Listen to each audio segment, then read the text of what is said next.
এই যে দিশানির বর, এই যে দিশানির বর। গাইস বউ পেয়ে গেছি, বউকে তারা খেয়ে ফেলেছে, বউ পেয়েছে। Hello guys, good morning, welcome back to my channel happy Titli. এখন গুড মর্নিং না, যেহেতু আমি ভয়েস ওভার দিচ্ছি মর্নিংয়ে, তার জন্য তোমাদের গুড মর্নিং বলে ফেললাম।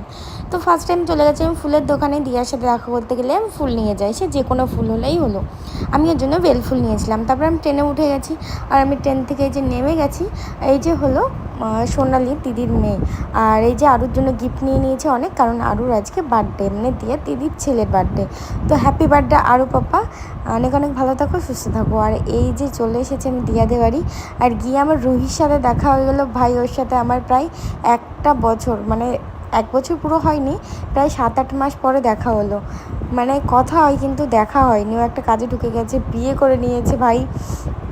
তো বিয়ের পরে বুঝতেই তো পারছো, অতটা মানে আগের মতো বেরোতে পারে না।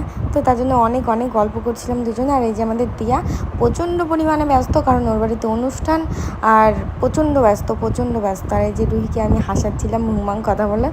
গাইস বউ পেয়ে গেছি, বউকে তারা খেয়ে ফেলেছে। বউ পেয়েছে। এটা আরেকজন। এ ভাই কিছু বলবো?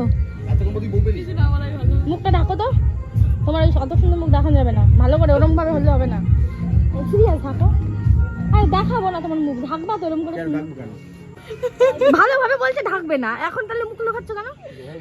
এই যে দিশানির বর, এই যে দিশানির বর। হলো আমরা খাওয়া দাওয়া করে বেরিয়ে গেলাম, আর এসে গেছি মেলাতে। আর এই যে দেখতে পাচ্ছ আমাদের একটা পাগলি, তো মেলাতে চলে এসেছে যে কাকিমা, যে বোন, তারপর ঠাম্মিরা, সবাই মিলে এসেছিলাম মেলাতে। তো মেলা টেলা ঘুরলাম, আর এখানে ডান্স হচ্ছিলো, দেখো বাচ্চারা নাচ করছিল ফার্স্ট ডে। তো মেলা টেলা ঘুরে বাড়ি চলে আসলাম। ভিডিওটা কেমন লাগলো কমেন্ট করে জানিও।